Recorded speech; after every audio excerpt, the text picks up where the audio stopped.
How's everyone doing today? Seeing here again with All Chuck's Garage. This video will just kind of touch base on the cab of the 53. Just getting it ready to get painted. It's going to be a while before it gets painted, but get it all primered. And then we're also going to see about getting the rear leaf springs on. I got some leaf springs out of a 2000 GMC 1500 that I'm going to put on there. Give it a little better ride. And then probably have to cut that oil pan up. The one I ordered ended up being a front sump, even though it said rear sump on the website. So we're going to get this one cut up, make it fit, and get this motor in and get moving along with this. Well, I figured I wouldn't bore you guys with painting and whatnot. So you can see I got the bottom of the cab painted up. That way I don't got to flip it back over. I primed all the firewall, and up under the dash is all primed. I'm just going to paint that with a spray can. Get that done. Be easier wiring up in there, have it nice and bright. So we're going to get that finished up. And then another thing we're going to do is we're going to get these leaf springs put on. Like I said, these are out of a GMC. So I got to make new shackles. I could buy them, but it cost me like $200 to hang these springs again. About $50 to put each corner on. So I'm just going to make springs. Be a little bit longer, but cheaper in the long run. And I got all the materials to do it. So we'll get them made up. And then we're going to see about getting that oil pan cut. I don't know if that'll be in this video or the next one, but that's coming soon. We're going to get that cut, moved, and get that motor in there finally.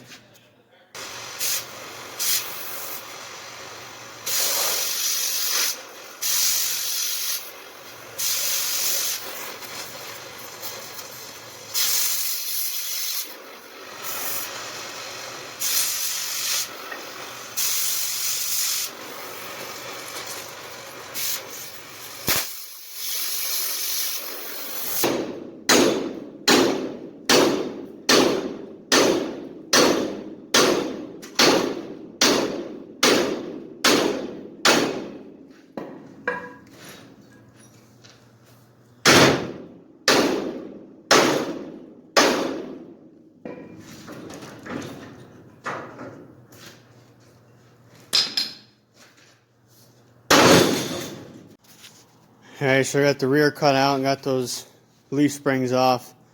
I'm going to go ahead, I think I'm going to take some string or something, put it through these eyes and hang it on the frame. That way you can get the center of my leaf centered where the axle was. Get it where I want it, and then I'll measure up and make mounts for it. I got to make front and rears. Obviously they're going to have to mounts are going to have to come back a lot further. So maybe if I get lucky I can use some of these holes and I'll have to drill more holes, but I don't know. We'll see. So we're going to get that hung up there and then we'll see where we can get mounts in. Alright, so I got it hung up here. You can see I got my center of the leaf spring centered with my stopper. If you don't have a rubber stopper, make sure you mark on the frame somewhere where the center of your axle was. That way your fenders and everything line up with the wheels. For me, this rubber stopper was centered over the axle, so that's what I'm using for center. So I'm going to make some mounts. I'll do the fronts first because they'll be easier. Get the front mounted on, and then we're going to go back and make the mount and the shackle for the back here. So I'll get this one made and then make some measurements, and I'll make the other side to match. Alright, so I got this piece of flat stack here. I'm going to use this. I'm going to make my shackles out of this and my hangers. So I'm just going to cut strips. They're going to go along the frame, and then I'm going to weld another strip on. Have two to get both of the frame, and weld a piece in the middle. That'll give me about a ½ inch of clearance between the frame and my springs. And then I'll drill a hole through the frame so I get my bolt in. So yeah, let's get these cut up.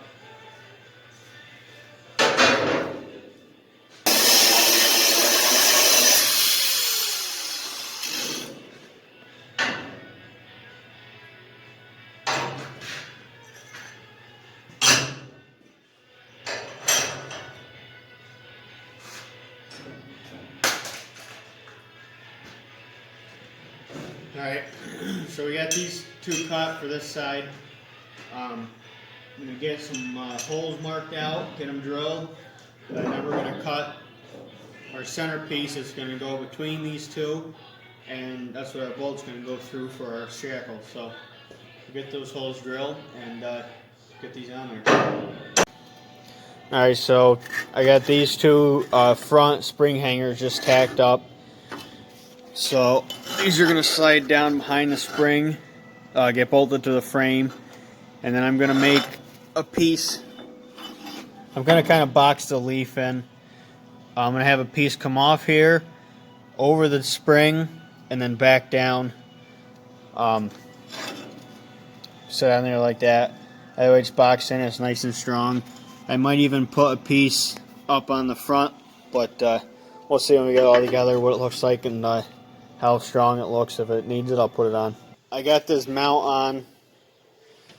So like I was saying earlier, I'm going to have a plate come off, down, and then back in. I think I will put one on the front here, just to keep that from possibly folding over. So we'll put a plate on the front and then box this in, and then I'll give it plenty of room to travel and it'll be plenty strong.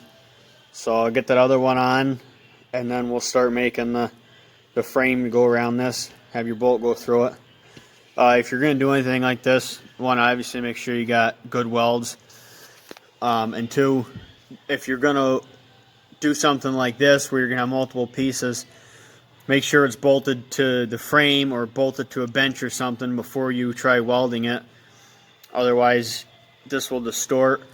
Your metal has heat shrinkage, and it will warp and it will not fit right. And when you shine bolt it on, it won't line up or break bolts or whatever. So just make sure you got it bolted flat to something before you weld it. So these front hangers, like I was saying, I just boxed them in, and then on the front of the hanger I put a plate. I probably could have put just gussets corner to corner and got away with it, but I just put one whole plate in. It was stronger and quicker and easier to do. So we got these front hangers done, nice and strong. I don't have to worry about them breaking while I'm going down the road. So we're going to go show you what we did on the back hangers now. So I didn't get very much video of making these hangers. Well, a little bit I did, I lost. So all I did to make them, I just ran a piece of 1/4 inch flat stock down the back side all the way to the bottom. Then I had to space it out a 1/2 inch, so I put 2 more 1/4 inch pieces in here to give this bolt room to travel.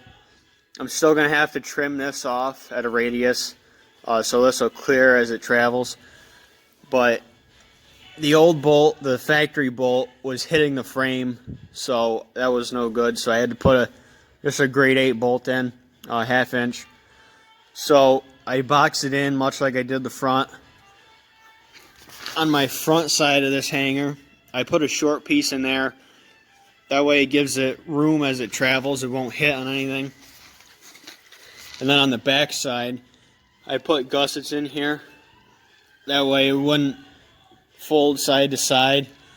And I drilled 2 holes. That way if I need to, I can raise the right height of the truck about 1 inch. Without having to take the springs off and put spacers in there. So we got those rear hangers on. I got the rear end in. And so that's all for the back of this truck for now. Until I get some tires and rims. I'm going to try and fit a 10-inch tire under the back side of this truck. I think this is 9 inches. But I'm going to have to get all my offset to the inside. That way I don't hit my fender. I am going to get wider fenders. You can get them 3 inches wider than stock, which I'm going to get those. Give me a little more room, but I'm still going to have to get most of my offset to the inside. So that's all for the back of the truck now, though. We're going to move on and get the oil pan cut up on the motor, and we're going to try and get this motor set in there and see if I got enough room to even get it in there without hitting the cab. So that's all the time for this video. As you should see, we got the axle under there finally. Ford 9-inch. I just got to get rims and tires. I'm going to put 17s on the back, so we got to get 17-inch rims, get the size tire I want. and then we can get fitment issues taken care of, see what's going to fit between the fender and the bed. So that's all for this video. Next video, we're going to get that oil pan cut up on that motor, and we're going to try and get that motor in there and get moving along with this. So thanks for watching. Like, subscribe, and we'll see you next time.